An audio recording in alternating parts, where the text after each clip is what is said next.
So you've decided to do a Roth conversion this year, and in the right situation, it can save you tens of thousands of dollars in taxes over time, maybe more.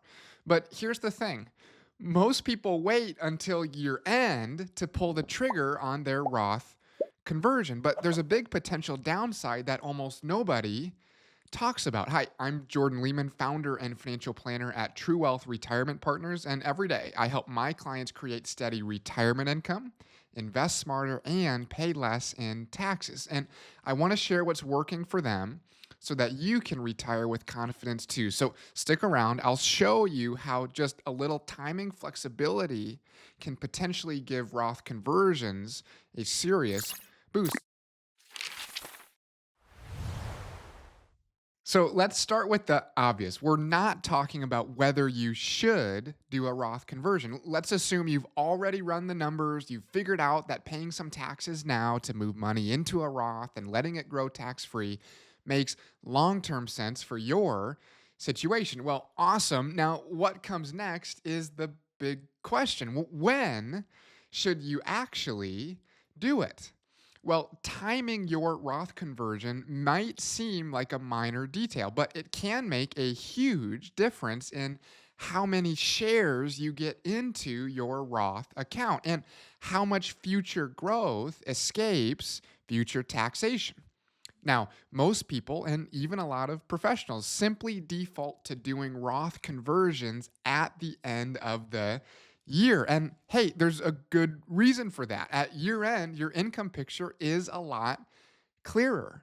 You know if you had any big capital gains. You know how much income you took. Maybe you sold a property or exercised some stock options. So, yes, from a having the full picture perspective, waiting makes sense. But here's the problem: it's rigid. Let's pretend you're estimating, depending on how exactly the tax year shakes out tax wise, that you're going to convert roughly $50,000 this year. Now, let's pretend you are blessed to have the market crystal ball. By the way, I would love to borrow, buy, rent it from you.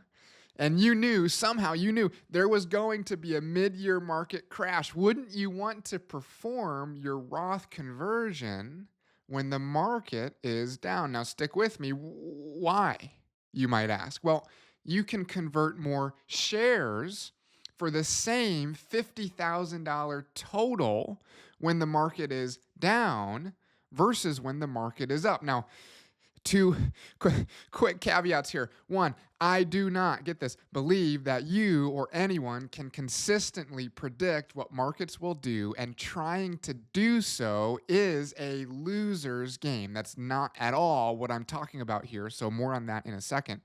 Two, the theoretical point still remains.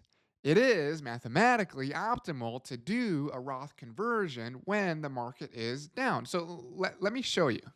Okay, so let's check this out. Remember, we talked about converting, this is dollars converted,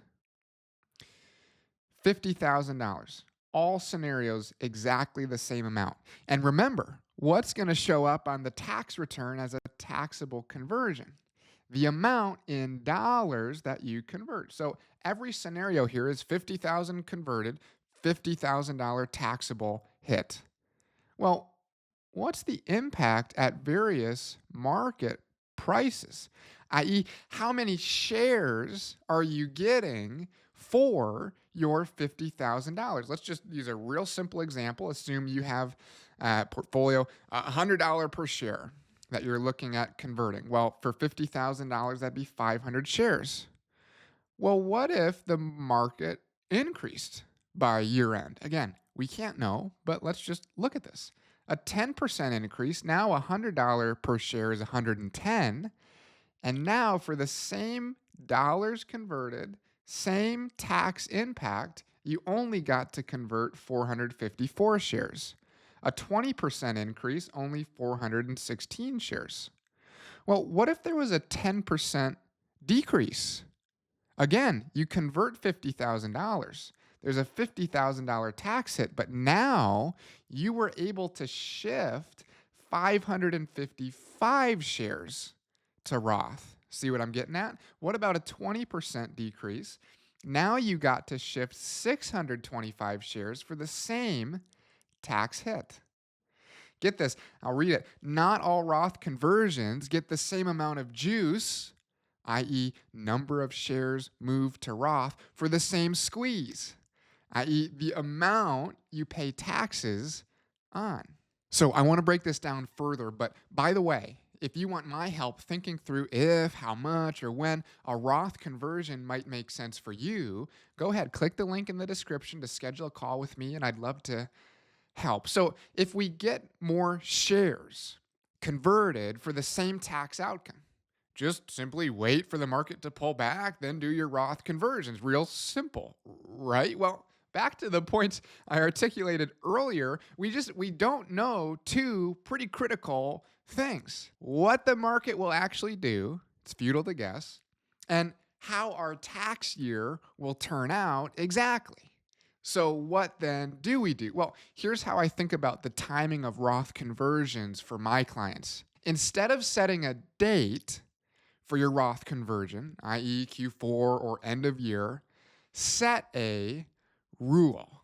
Something like if the market drops 10% from its recent high, I'll convert 50% of my planned Roth conversion for the year.